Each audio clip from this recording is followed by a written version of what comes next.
Hi, my name is Matthew Isaak. I'm one of the officers of Indivisible Acadiana, one of the largest progressive and resistance organizations in this area. Today we're having a rally here at the federal courthouse in downtown Lafayette. Other branches of Indivisible are having this around the country. The purpose is really twofold. First is to welcome in the new Democratic Congress, one of the most diverse groups of Congress people that we've elected in this country.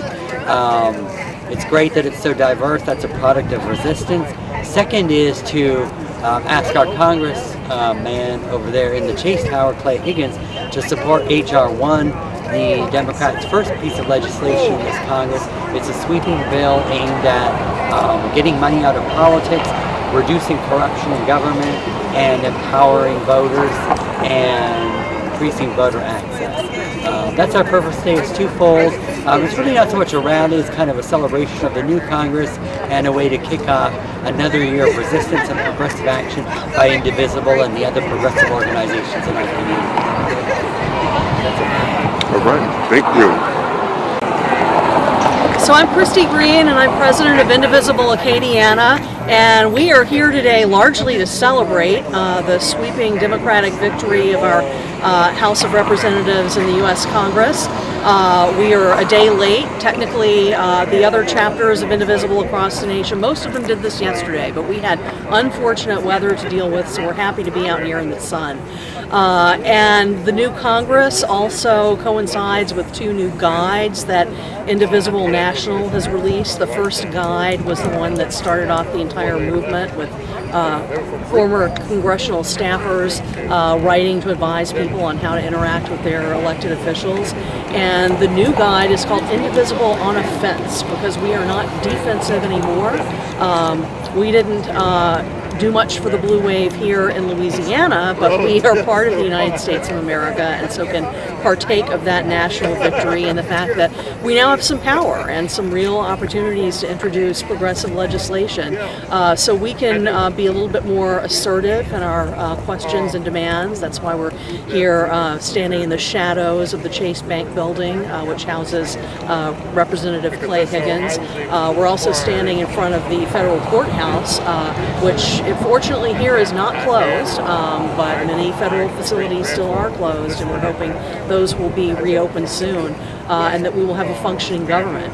So we're going to be using this new offensive, in a good sense, direction to engage our elected officials a bit more specifically. And then the second guide that came out, because there were two this year, is about Indivisible in the states. So this is the idea, as they say, at the states are the place, that it's not only the national level that's important, but the state level, and it's actually here where we can make potentially more change. It's said that state legislators don't hear from their constituents as much as the U.S. Congress does.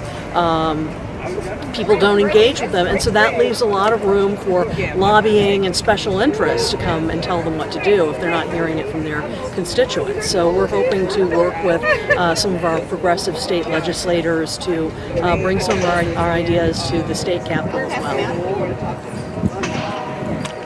Okay, thank you. Done? Hi, my name is Consuela Gaines, and I'm the local Lafayette Chapter Organizer for the organization VOTE, which stands for Voice of the Experienced. We're a grassroots organization that comprises of ex-offenders, families of offenders, and anyone who's interested in the criminal justice system. We're fairly new to the Lafayette area. Our main chapter is in New Orleans. We also have a Baton Rouge and Shreveport chapter. And what we do is every year we join with other organizations across the state to try to change some laws that affect people who are incarcerated, formerly incarcerated people, and just Louisianians, period. We were very instrumental in getting the unanimous jury law change here in Louisiana. Last year we also had a very, very huge success in getting the bill passed where people on probation and parole will have the opportunity to vote, which is very, very important in the state of Louisiana. For many years, voter suppression has been taking place, and we are working hard to be able to lift those restrictions. And March 1st, people who are on probation and parole and who have been out of prison for 5 or more years will have that opportunity to finally register to vote and get that opportunity to vote. Thank you. Thank you. Do you have any contact information? Do you have a website or anything? Yes, you can contact me. I can give you my number. My number is 337-212-5074, or you can email me at consuela@vote-nola.org, or you can go on our website, which is www.vote-nola.org, and you can look at our website and find out what we're doing. Our next Lafayette chapter meeting will be here in Lafayette at the Clifton Chenier Center, located at 220 West Willow Street. We always meet in the auditorium. It will be Saturday, January 26th from 1 to 3 o'clock p.m. Thank you. See you there.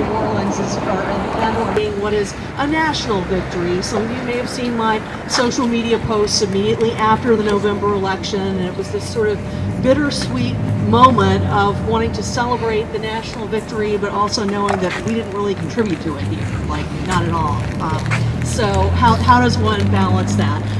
But quickly, within a few days, the New York Times had this wonderful article with an interactive map that showed the counties that had gone red arrows pointing right, and yes, there were some of those, but there were also many districts around the country that had gone blue. And lo and behold, there was a big blue left-leaning slash across southwest Louisiana.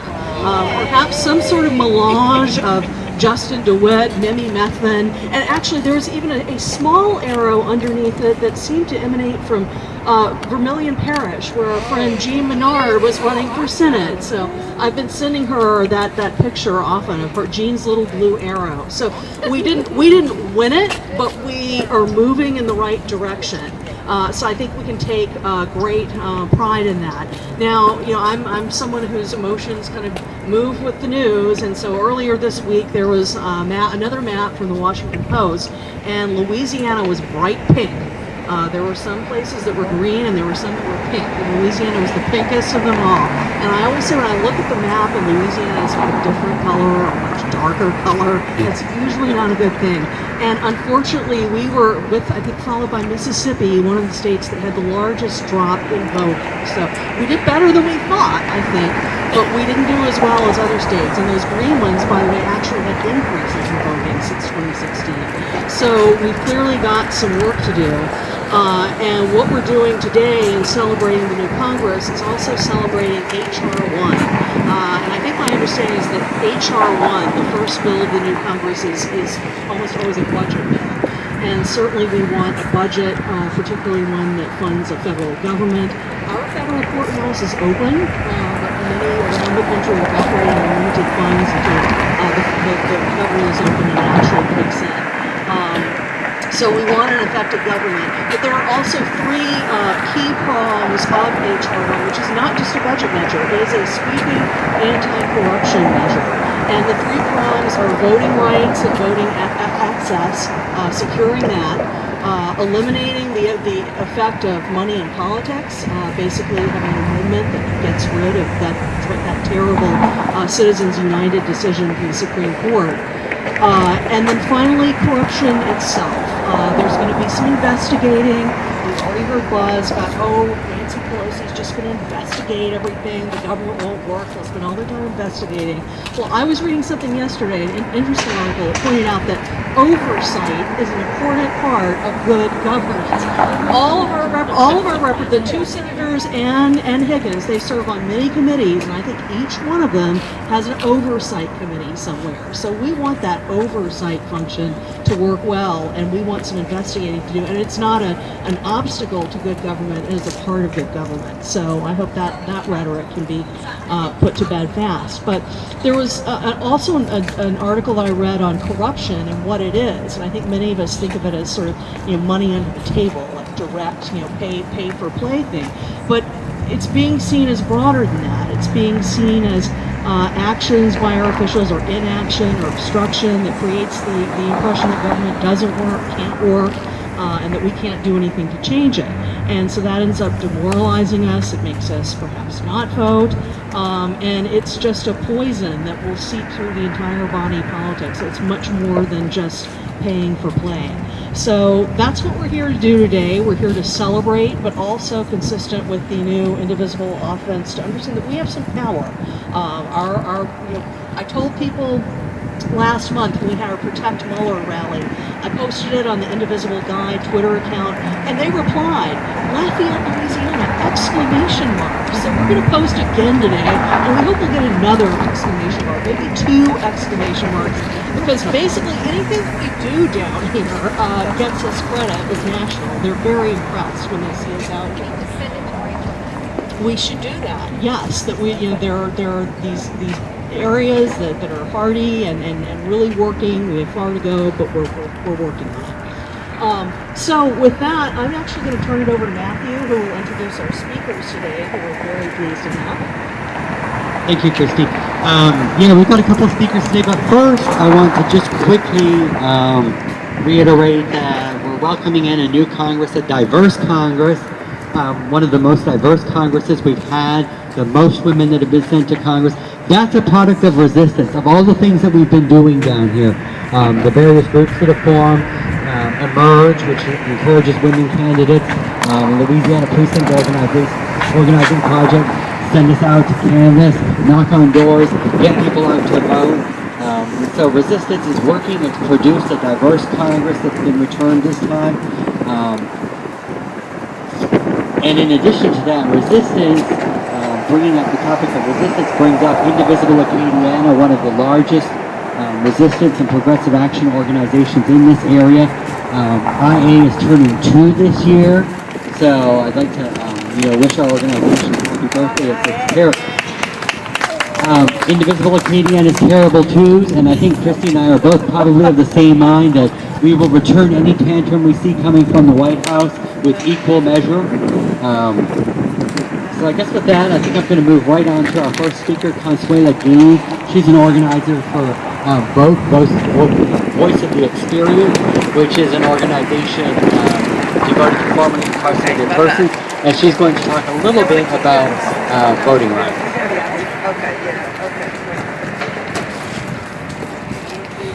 Hello, I'd just like to thank Indivisible for inviting me to this rally today. It is such an honor and a privilege as a formerly incarcerated person who spent 22 years in prison.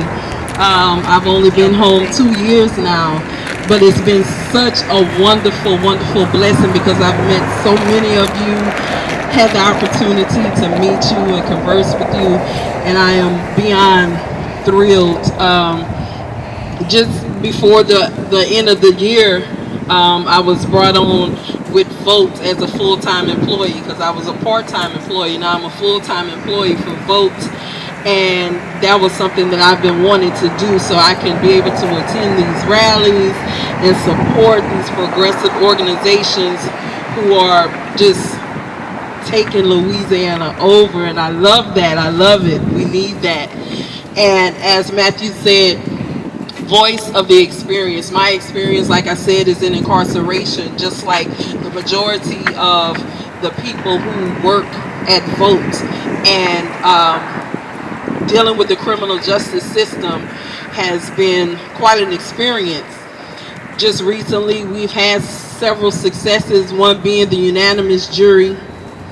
A lot of you had the opportunity to vote for that, and that was passed here in the state of Louisiana. Finally got rid of that Jim Crow law. Also last year, we had another success to empower people who are on probation and parole the opportunity to vote if they have been out of prison or jail for 5 or more years. Because voter suppression, as we know, has been an ongoing thing here in the state of Louisiana and throughout the South. But Louisiana citizens are trying to take back their rights, and voting is one of those ways of doing that.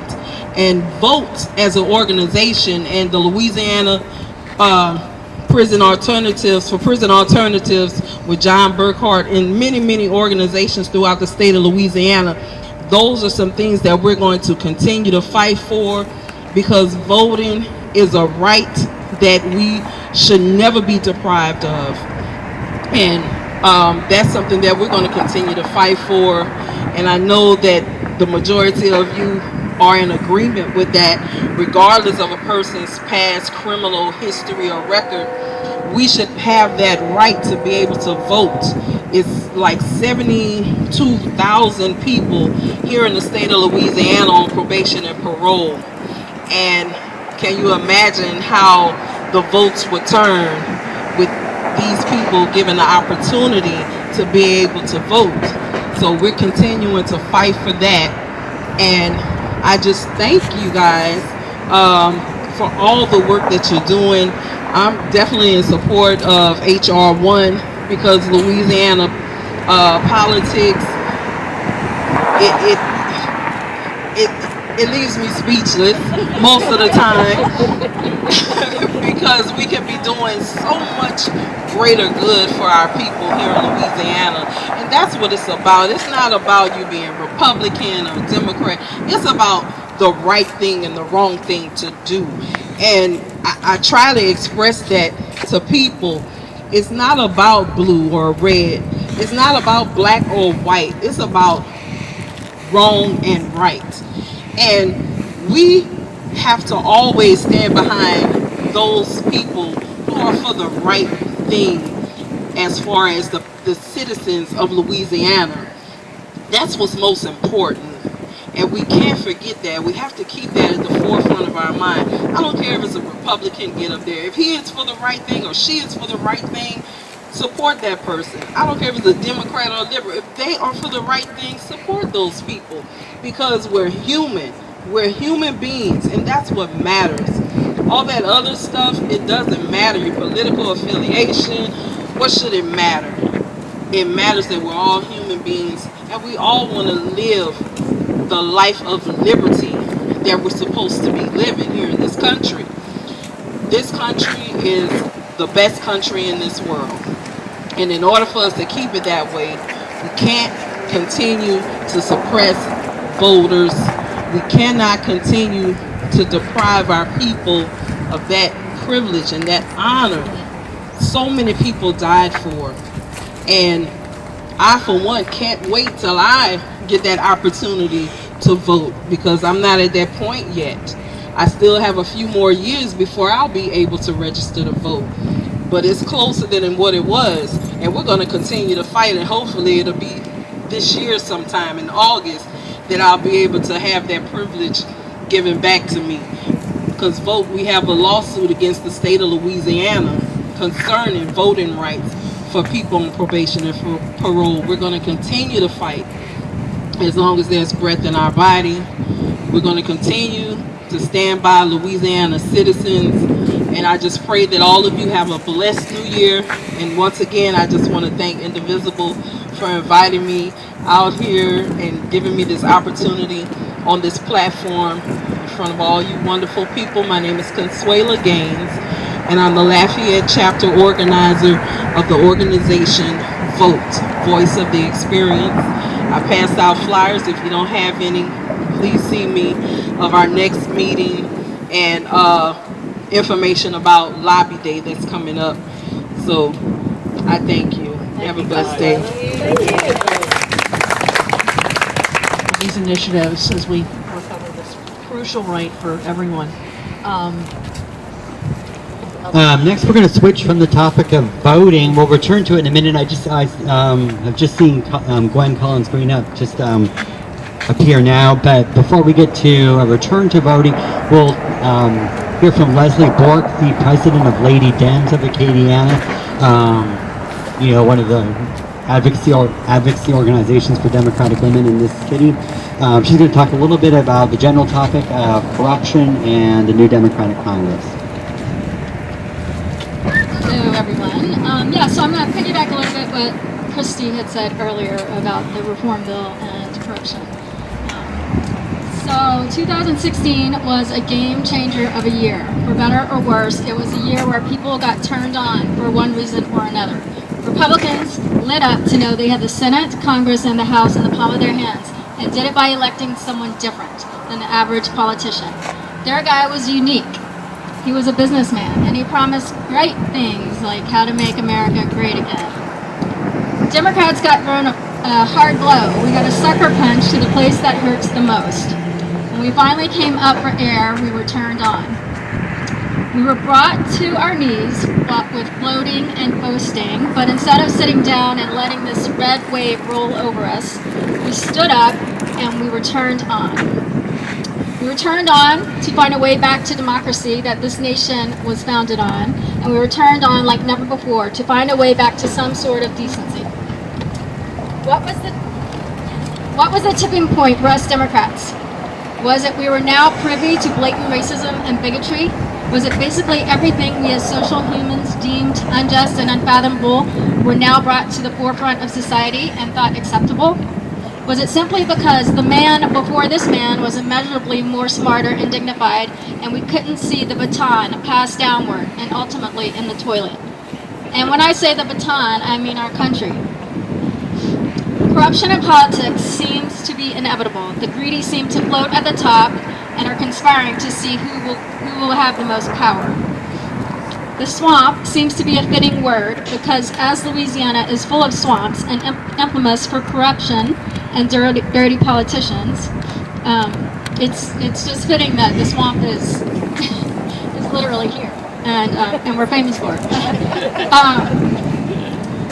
Anyway, I remember vividly when Mamie Methvin lost to Clay Higgins, how truly disgusted I was in Louisiana. I felt hopeless that if they couldn't find a way to see what Mamie had to offer this state, truth and positivity, then they simply did not want this. They chose to remain stagnant, and they chose to put their state in the hands of someone who does not care about the betterment of society. This was a heartbreaking realization for me. Thursday, January 3rd, 2019 was a day for reckoning. It was a day that will be written about in history books for so many reasons.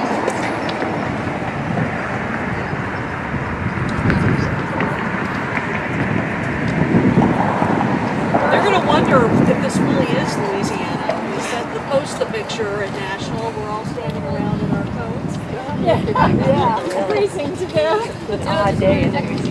The 116th Congress was sworn in, and it was barrier breaking, like literally ceilings shattered in a million pieces all over the U.S. For most of us Democrats, we thought Hillary Clinton was going to be the chosen one to tap into that ceiling, but we had a rude awakening. History was made on Thursday because the 45th president of the U.S. is failing miserably. This new Congress with fresh voices and new energy were inspired to run because of his presidency. Democrats seized control of the House, and now the change we are so desperately longing for will happen. Progressives are playing a long game, thinking strategically about how to maximize power once they have it. The incoming House Democrats say their first new order of business will be introducing a sweeping reform bill that aims to restore voter rights, remove big money from campaigns, and strengthen ethics in government. How great does this sound? And why has there never been a bill like this before? Is it because corruption and power play such an important part in politics? Most of the time, doing the right thing in politics does not behoove the people in power, but still we try. We try to make voting easier via automatic voter registration. We try to fortify voting rights, instill nonpartisan redistricting commissions, and limit purgers of voter rolls. We try to demand stricter limits on lobbying. There are legitimate reasons for diminished public faith in government. We should be addressing these reasons. Undermining the public in a corrupt and cynical fashion is the tactic of the current administration. Another important reform in the new package that Democrats will vote on is a requirement that presidential candidates release 10 years of tax reform. The norm of transparency was shredded by Trump, and therefore it will be restored and enforced going forward. The voting public should be aware if a candidate is personally benefiting from policies and the motives behind it. Full transparency at all costs. The Democratic Party has gone through a fundamental shift, and results were shown in the 2018 midterms. We have declared a war for our democracy. The obstacles will be there, we are sure of it. But if we establish Democrats as the party of stronger, better democracy, this will be the foundation to any future progressive economic agendas. So, we now have our marching orders. We deliver a bold reform package called H.R. 1. We rein in the unaccountable dark money. We close the revolving door between government and private industries. We make it easier, not harder, to vote. Democrats have declared unequivocally that we would clean up corruption to make Washington work for the people. It will take bold action to fix what is broken in our democracy. We are nothing short of bold this last election. We voted in diversity and we voted in change makers. If ever there was a time to see how great America really is, this is the time. Thank you, Leslie. And while we're waiting for the introduction to our next speaker, I'll just point out, if any of you are wondering why we're standing in this particular spot in the park, we have that Chase building in the back, which is where our congressman is. And the directive from Nashville was to be in front of the offices, but he hasn't made it easy for us. That little strip of Jefferson is not big, but we have this stunning view, and we can also address simultaneously Congress and the federal government as a whole represented in our judiciary. So back to Matthew for our introduction to our last speaker. Our last speaker, Gwen Collins-Greenup. She is running for Secretary of State in this coming year. That's obviously important, with an important position with respect to voter access and voter empowerment. Let's listen to Gwen, and then after we hear from Gwen, we're going to turn and, well, you guys won't have to turn, I'll have to turn, Chris will have to turn. We'll turn and ask our congressman, or ask the building at least, to support H.R. 1, the sweeping anti-corruption bill that we've been talking about. Let's hear from Gwen real quick. It's a pleasure to be here today. I am Gwen Collins-Greenup, and I am the people's candidate for Louisiana Secretary of State. And I love saying that because when I got into this race, I was looking to get 100% people-powered participation in Louisiana's elections. I discovered there was a problem with our election system because we had about 3 million registered voters with less than 15% participating. And that was about 450,000 Louisianians making decisions for 4.6 million Louisianians. So when we look at that, that is a systematic issue in our state. In order to get 100% people-powered participation, I knew it was going to take some work. I knew it was going to take some time, but as we know, change doesn't happen overnight. And I looked at some of the other issues that our state has. We are at the bottom of most good lists, and we are at the top of most bad lists. And in order to change that, I knew where the problem was. It's with our voting. Because voting is the way that we participate in our communities. It's the way we make positive change in our communities. But it's also the way that we hold elected leaders accountable. And I wanted to be accountable to our state.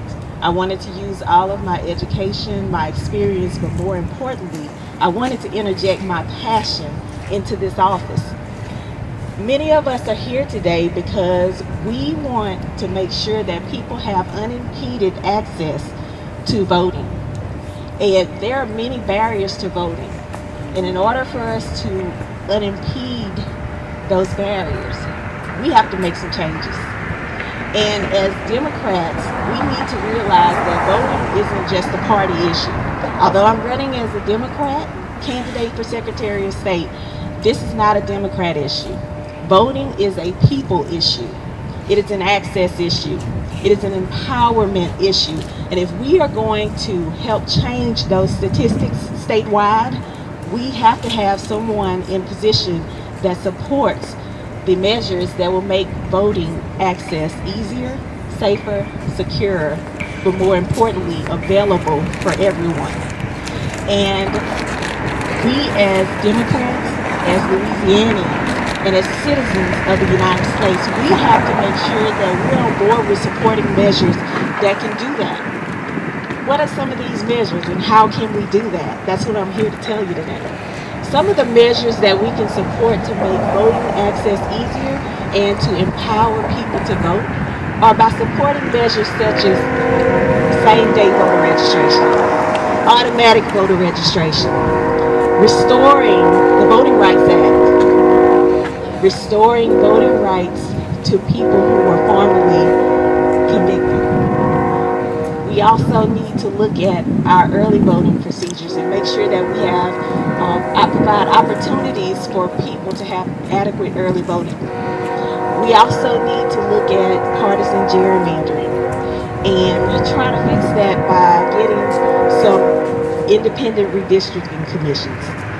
And then we look at the purging of our voting rolls. We need to protect people, voters that should be voting, that are eligible to vote, from improper voter purges.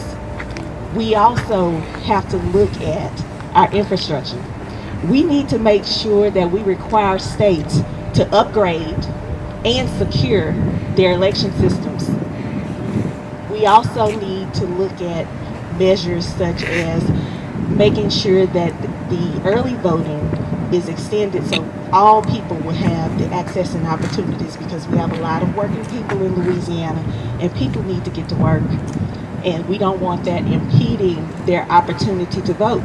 So we have to look at those issues, because even though they may not affect us personally, they're affecting us collectively. And as collective citizens, we all have to participate. And I'm looking for 100% voter participation. How about you? Yeah.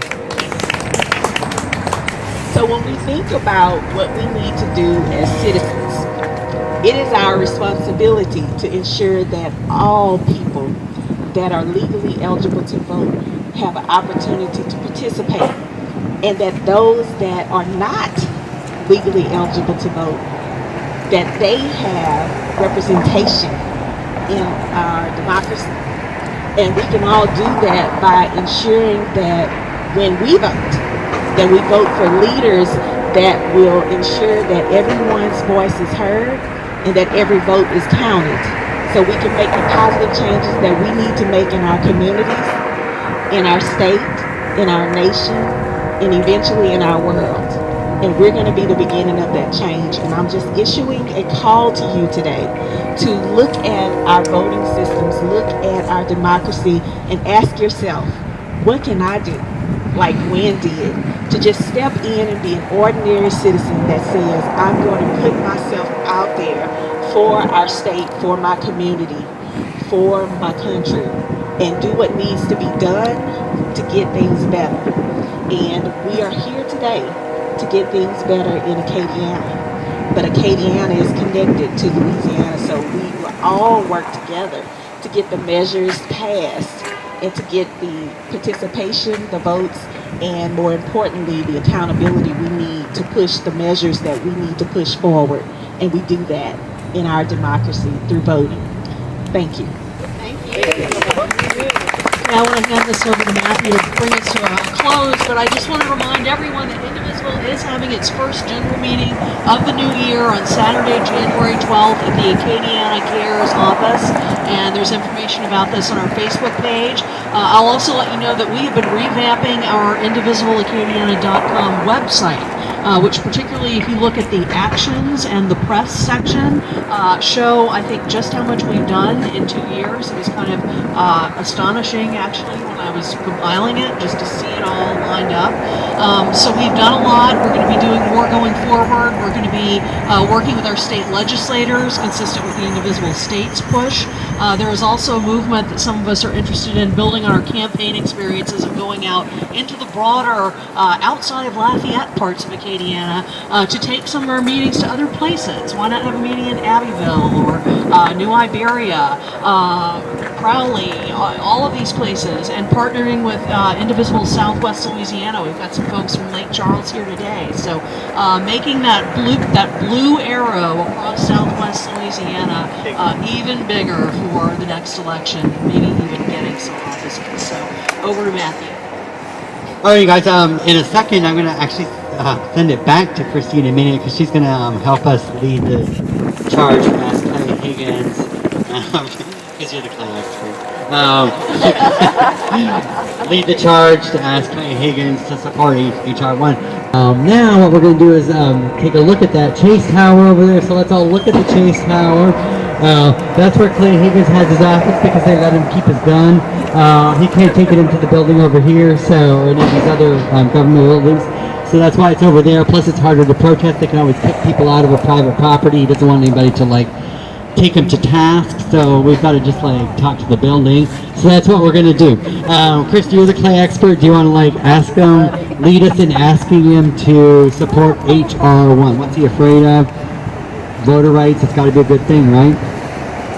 Well, I think we may want to, just to warm ourselves up, issue a few chants to Clay to remind him, whose house? Our house. So, whose house? Our house. Whose house? Our house. Whose house?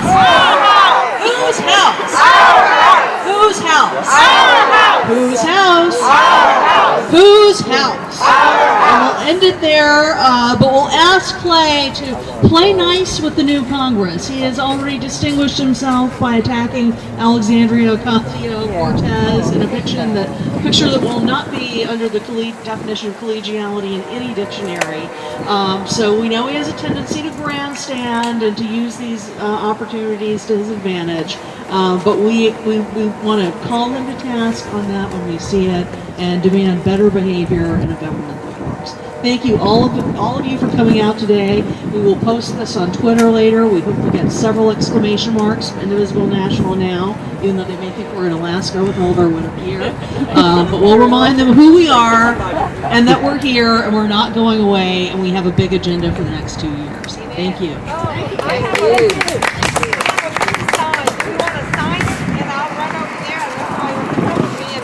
Office. Sign it. I'm sure some people have pens. Yay! I'm bringing a pen. And we can just sign it. Dear Congressman, please support this.